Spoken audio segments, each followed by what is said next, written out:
Hi everyone, my name is Ediz Tiyansan. I'm the CGTN correspondent currently covering the wildfires in California. But today I'm reporting from the Lassen Volcanic National Park, and this is one of the most beautiful spots in California, I'm going to say. And we are very privileged because right here I'm joined by one of the park rangers, Kevin Sweeney. Hi Kevin. Hi Ediz, how are you doing? Very good, thank you Good. so much. Now Good. He's given us a tour of the park already. Now I'm going to take you guys through some of the signs we're seeing around us in terms of climate change that is having a heavy impact on our environment, on forests, on parks like this one. Now, Kevin, what is the biggest impact that you think we're seeing here?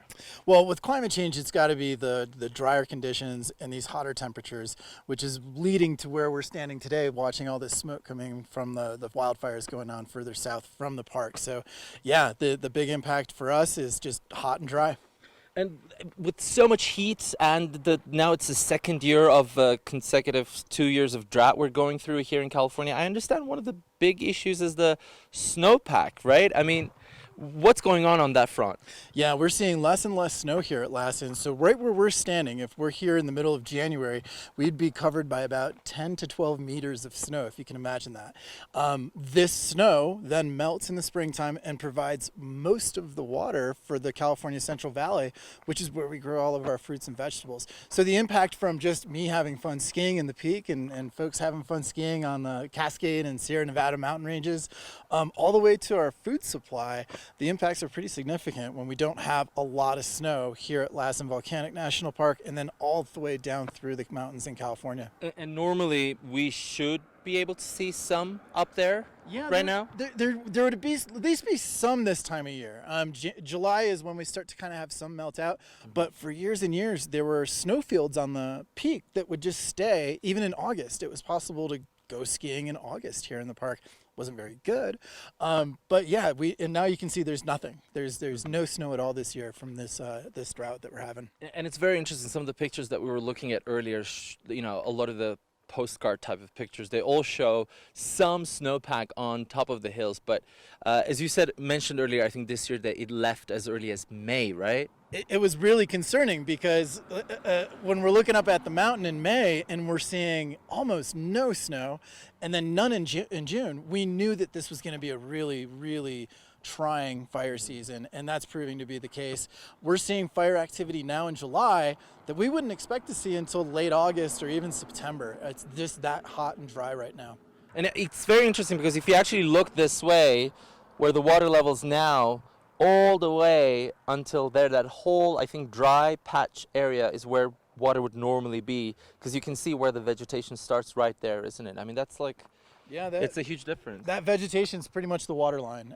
Not every year, but those lupin that are so beautiful this time of year, they don't grow underwater, so they grow where the water line would end typically.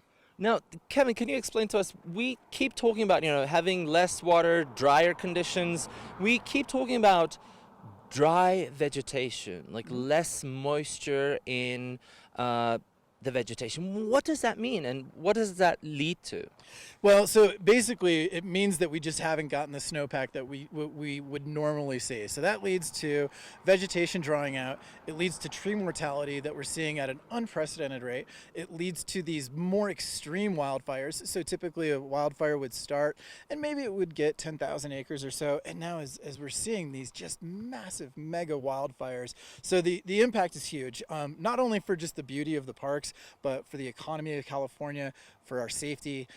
It is a very, very dire situation, and it is mostly connected to this human-caused climate change. Is this something visible when we look around all of the trees we're surrounded with? Is this something you can spot, the dryness? Because I think you were mentioning something very interesting earlier. You said that normally trees should have around 13-14% of moisture In them, yeah. But now they have...